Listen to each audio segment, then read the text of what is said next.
screening of Kanzeon, the opening screening of Zipangu Fest, our special festival of Japanese films. But I would like to say a big welcome to Zipangu Fest, and this year's festival, basically what we're trying to do with this festival is screen the sort of Japanese films or films about Japan that don't really sort of get screened elsewhere, and try and curate them so they all fit together in a meaningful fashion. So you'll notice if you look at the programme, if you haven't got one, do pick one up from the front desk. We've got quite a lot of a focus on music and sound in Japanese culture. We've got, tying perfectly in with this film actually, a film called Abraxas tomorrow night about a former punk musician turned into a Buddhist monk. We're also really pushing the boat out with some beautiful experimental films tomorrow by Takashi Makino, which have soundtracks by Jim O'Rourke and various other figures in the experimental music scene. But I especially want to draw your attention to the nuclear reactions program, because as I'm sure everyone is aware, there's been a terrible disaster in Japan this year with the tsunami and the Fukushima incident, and we have a couple of documentaries, namely Rakasha Rhapsody and Ashes to Honey, which look at Japan's nuclear industry. Both of these films were made way before Fukushima happened, but Ashes to Honey was actually in cinemas in Tokyo when the tsunami hit. So these are all very poignant, and really it goes to show that in this sort of new global energy, in these sort of arguments around it, Britain is connected with Japan. Rakasha Rhapsody is about nuclear waste reprocessing, and your waste has to get reprocessed somewhere. And Ashes to Honey is about, if you're a small village somewhere and someone decides to build a nuclear reactor on your doorstep, what can you actually do? So both very interesting. And also the retro screenings, Ghost Cat and the Mysterious Shamisen, we especially paid to bring this film back from obscurity. It's been languishing unseen for 80 years, and yes, we've paid to get subtitles. It's a very rare chance to see that film. But in the meantime, let's start off with Kanzeon, and as I said, the directors are going to be here to talk about their film afterwards, so please enjoy.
It's very charming actually to see animation films. So yeah, and especially which is Chinese, Japanese, this sort of animation which is we not get used to. So they express themselves, which is quite weird, bizarre in beauty.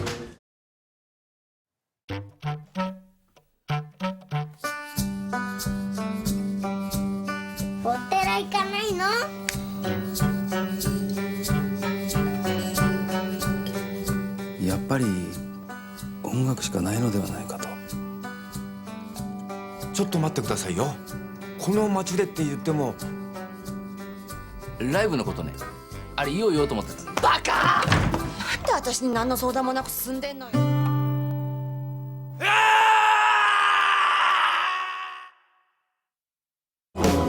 ハレルヤハレルヤ。年さんにはありがたいお坊さんがちゃんとする。I'm very big fan of the snail hair, who is playing as a monk. Yeah, and honestly, I'm kind of also fan of the basis of dramas. They're kind of indie heroes for Japanese, and it's quite fun. And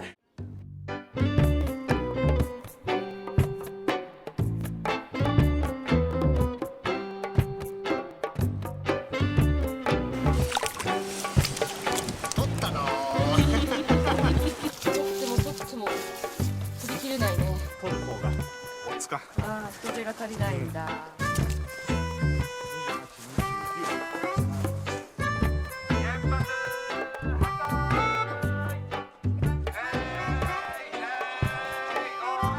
生活の場をなくされようとしてるんだよ今。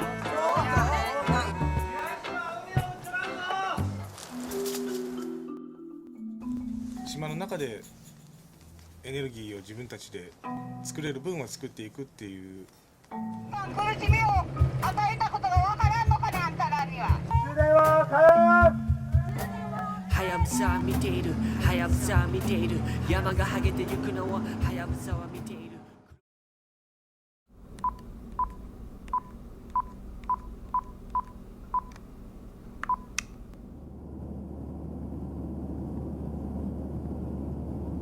ロンドンを土曜日の朝出て、で今日バンクーバーまで飛んできました。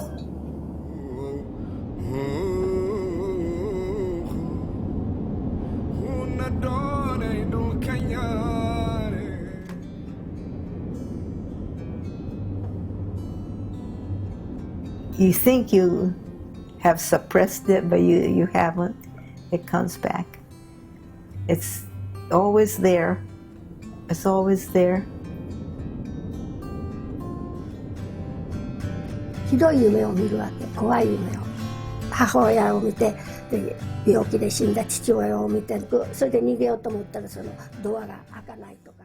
What I found a little bit different is what the director explained at the end in the Q&A, the fact that he started very lightly, like, this is a road trip, we are friends, hello, how are you? But then you go more and more, like deeper and deeper into the feelings of the people, and I think I really like that. How he was trying to connect also what happened and was so dramatic with how we understand it and how we see it nowadays. And then that's when I realized this is intense. This work of translating. So in a way, I felt this movie. I wanted to make a movie that translates this intense, crazy whole world, which almost sounds like a cinema. What happened there is like a cinematic, but it's not. So I wanted to translate it to some type of digestible form, which is a cinema. It's kind of surprising since you pick up such kind of very I would say underground if you compare, and that's quite a good opportunity for to spread what is going on in Japan. Such a festival. It's good, very good, but I hope it's gonna more expand and spread to more people.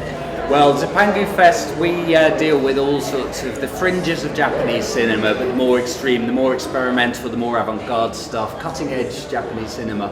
So not the sort of films that will get shown in most festivals, but films that we've curated that will, when put together, will sort of reveal new, revealing sort of interesting aspects amongst themselves. I mean, the actual how the films interlink and have a dialogue with each other is very important to us. This is our second year. Last year we were in the East End of London. This year we're really excited to be back in the ICA, the spiritual home of Japanese cinema. So it's brilliant to be back here because this is the sort of crowd that's interested in the sort of stuff we're doing, and I'm really excited we can do things like experimental films and weird documentaries here. Do you have any plans for the next year's festival? No, it's trying to get this. I have vague inklings, and I don't want to really talk about them because you never know what's going to change. It's sort of very much organic process, the way that you find films that sort of everything works together.